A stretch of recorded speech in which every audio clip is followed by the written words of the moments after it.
नमस्कार, मी रिद्धी मुळे. टाइम्स डिजिटलमध्ये आपले स्वागत आहे. कोकणातील सर्वाधिक खपाचे दैनिक रत्नागिरी टाइम्सचे टाइम्स डिजिटल आपल्यासाठी ताज्या बातम्यांचे वार्तापत्र सादर करीत आहे. ठळक बातम्या. गावात अनेक राजकीय गटांमुळे संघर्ष वाढतो, मंत्री आदिती तटकरे.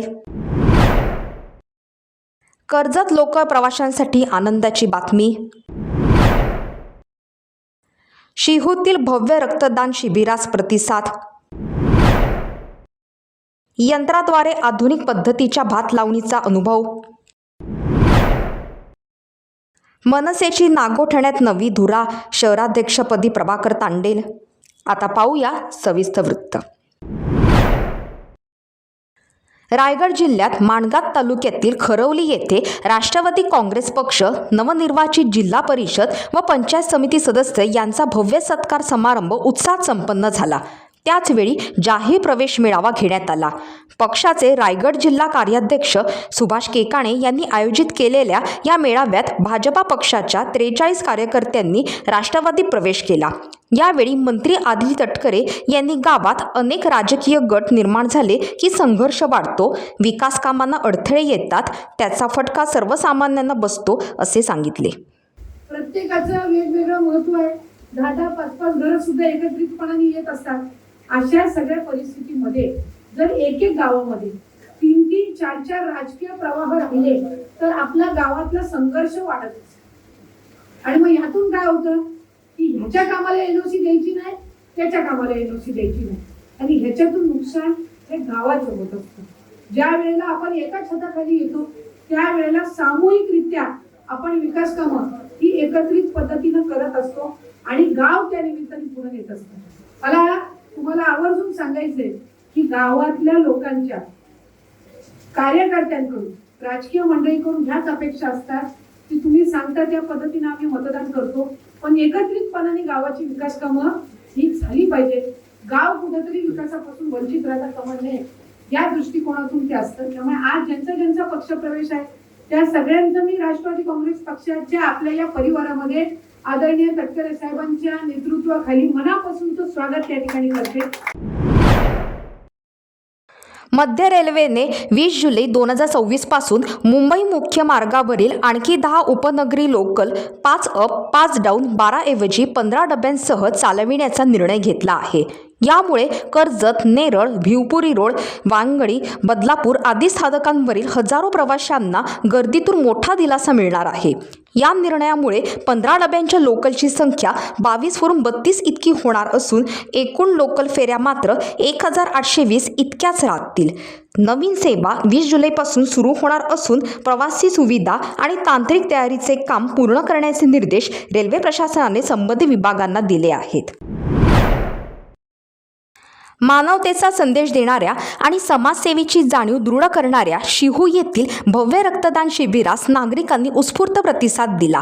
रायगड जिल्हा रक्तपेढी अलिबाग यांच्या सहकार्याने रविवारी डॉक्टर भोईर क्लिनिक शिहू येथे आयोजित करण्यात आलेल्या या रक्तदान शिबिरात युवक, महिला आणि सामाजिक कार्यकर्त्यांनी मोठ्या संख्येने सहभाग नोंदविला.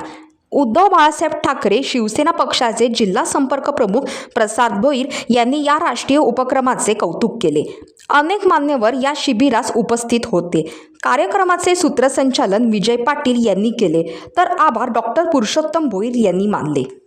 खरं तर जे काही प्रोफेशन्स आहेत त्यातले सगळ्यात नोबल प्रोफेशन म्हणून समजलं जाणारं असं आरोग्याशी, सर्वसामान्यांच्या जीवनाशी निगडित असं प्रोफेशन, अशा सर्व डॉक्टर मंडळींनी एकत्र येऊन रोहा मेडिकल असोसिएशन व रायगड मेडिकल असोसिएशन यांच्या माध्यमातून संयुक्त विद्यमाने आज या ठिकाणी भव्य दिव्य असा रक्तदान शिबिर आयोजन करण्यात आलेलं आहे. जगातील सगळ्यात श्रेष्ठ दान म्हणून जे मानलं जातं, प्रत्येक कुटुंबियांशी निगडित जेव्हा आपल्याला आरोग्याची निगडित अशी समस्या निर्माण होते आणि त्यावेळी आपल्याला त्याचं महत्त्व कळतं.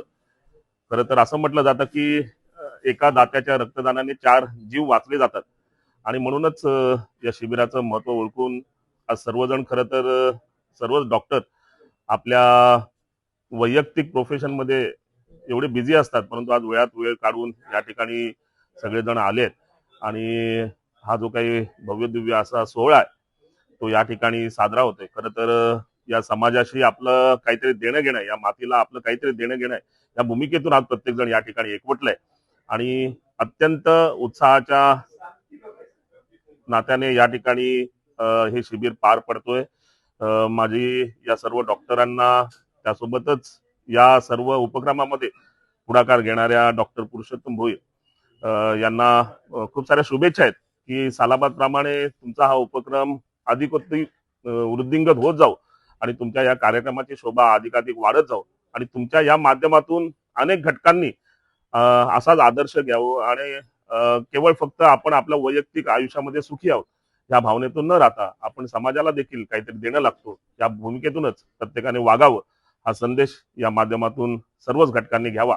पुन्हा एकदा या उपक्रमाला खूप साऱ्या शुभेच्छा देतो. खरं तर ही जी काही जनरेशन आहे त्यांनी आज अनेक स्थित्यंतर बघितलेत. आज जे काही आपलं जीवन आहे, आपलं लाईफस्टाईल आहे ते एवढी झपाट्याने बदलते आणि आत्ताच आपण अगदी शतकानुशतके कोणी अनुभवलं नसेल अशा मोठ्या पॅन्डेमिक कोविडचा काळ या जनरेशनने अनुभवलेला आहे. त्याच्यामुळे आपल्या प्रत्येकाची एक जबाबदारी आहे की आज एवढं अनसर्टेन झालेलं आहे सगळं आणि एवढं वल्नरेबल झालं लाईफ की उद्या काय वाढून ठेवलंय हे आपल्याला कोणालाही कल्पना नाहीये आणि म्हणूनच प्रत्येकाने जबाबदार बनत आणि आपल्या स्वतःच्या आरोग्याची स्वतःच्या कुटुंबियांची काळजी तर घेणं आहे, त्या देखील त्यासोबतच सामाजिक जी काही बांधिलकी आहे त्या नात्याने समाजाशी देखील आपलं देणं घेणं या भूमिकेतून आपण प्रत्येकाने वागलं पाहिजे.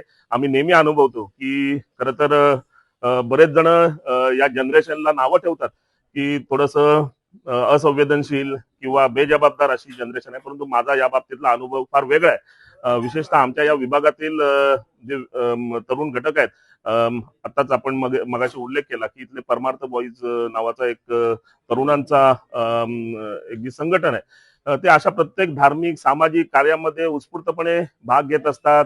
प्रत्येकाला स्वयंस्फूर्तीने आपल्या या सामाजिक कार्यामध्ये काहीतरी सेवा देण्याची इच्छा असते आणि या भावनेतून आपला जे काही अभ्यास आहे, आपलं जे काही नोकरी धंदा व्यवसाय आहे ते सगळं सांभाळत ही सर्व मंडळी, तरुण मंडळी सामाजिक जीवनामध्ये देखील आपलं कॉन्ट्रीब्युशन देत असतात. त्याच्यामुळे या तरुणांकडून अजून अपेक्षा आहेत तुम्ही जेवढं जबाबदारीने वागाल तेवढंच आपलं समाजाचं नाव मोठं होईल, आपल्या विभागाचं नाव मोठं होईल, आपल्या राज्याचं नाव मोठं होईल आणि आपल्या देशाचं नाव मोठं होईल. त्याच्यामुळे अशाच जबाबदारीने प्रत्येक घटकाने वागलं पाहिजे आणि असा आदर्श या समाजातील प्रत्येक घटकाने घेतला पाहिजे. गुहागर तालुक्यातील तडवली येथे महाराष्ट्र शासन कृषी विभागाच्या वतीने भात लावणी महोत्सव पार पडला. यावेळी यंत्राद्वारे आधुनिक पद्धतीच्या भात लावणीचा येथील शेतकरी वर्गाने अनुभव घेतला. तालुका कृषी विभाग गुहागर यांच्या मार्फत भाजावर राब न करता प्लॅस्टिक ट्रेमध्ये भात रोपवाटिका तयार करून यंत्राद्वारे लागवड करण्याचे प्रात्यक्षिक यावेळी उपस्थित शेतकरी वर्गाला दाखविले. यामध्ये प्लॅस्टिक ट्रेमध्ये भात रोपवाटिका तयार केल्यामुळे उत्पादन खर्चामध्ये मोठ्या प्रमाणात बचत होऊन भात शेती फायदेशीर कशा प्रकारे ठरू शकते याचे प्रात्यक्षिकासह महत्त्व सांगण्यात आले. यावेळी या प्रात्यक्षिकासाठी उपस्थित शेतकरी वर्गाला तालुका कृषी अधिकारी अमोल क्षीरसागर यांनी मार्गदर्शन केले. महाराष्ट्र नवनिर्माण सेनेचे अध्यक्ष राज ठाकरे यांनी रायगड जिल्ह्यातील मध्य रायगड क्षेत्राच्या संघटनात्मक नियुक्त्या जाहीर केल्या असून नागोठणे शहराध्यक्षपदी प्रभाकर तांडेल यांची निवड करण्यात आली आहे. पक्षाने त्यांच्यावर विश्वास दाखवत नागोठणे शहराची महत्त्वाची जबाबदारी सोपवली आहे. नियुक्तीनंतर प्रतिक्रिया देताना प्रभाकर तांडेल यांनी पक्ष नेतृत्वाचे आभार मानत रायगड जिल्हाध्यक्ष बाळासाहेब म्हात्रे, रोहा तालुका अध्यक्ष साईनाथ धुळे यांच्या मार्गदर्शनाखाली दिलेल्या संधी व जबाबदारीला पूर्ण न्याय देण्याचा निर्धार व्यक्त केला. नागोठणे परिसरातील नागरिकांच्या जिव्हाळ्याच्या प्रश्नांना न्याय देण्यासाठी प्रयत्न करणार असल्याचे सांगितले.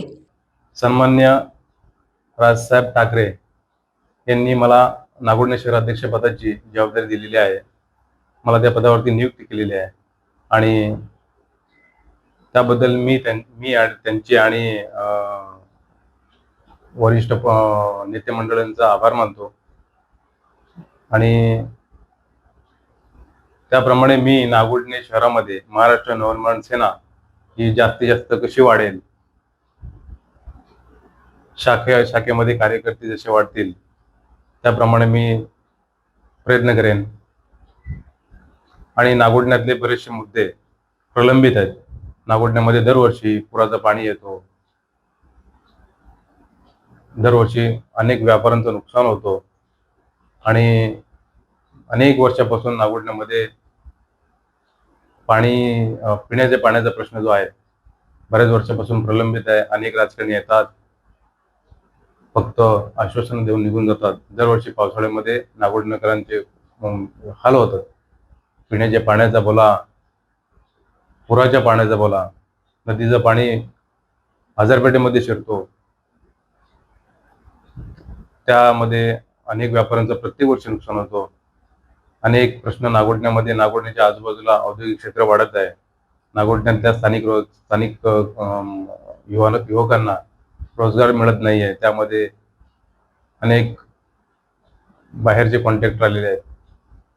अनेक व्यवसाय हे बाहेरून येणारे लोक करत आहेत आणि नागोठण्यामध्ये जे काही स्थानिक कॉन्ट्रॅक्टर आहेत, काही कामगार आहेत, यांना कामापासून दुर्लक्ष ठेवले जात आहे. तर त्या दृष्टीने जेवढा होईल तेवढा आम्ही आमच्या पद्धतीने प्रयत्न करत राहू. माननीय राजसाहेब ठाकरे यांनी मला नागोठणे शहराध्यक्ष पदाची जबाबदारी दिलेली आहे. त्याप्रमाणे मी रायगड जिल्हा अध्यक्ष बाळाशेठ म्हात्रे आणि रोहा तालुका अध्यक्ष सायनाजी धुळे यांच्यासोबत यांच्या खांद्याला खांदा लावून आम्ही पक्षाचं खूप जोमाने काम करू आणि पक्षाचे एकनिष्ठपणाने काम करू. टाइम्स डिजिटलला लाईक करा, शेअर करा, सबस्क्राईब करा आणि बेल आयकॉन दाबायला विसरू नका. Times digital.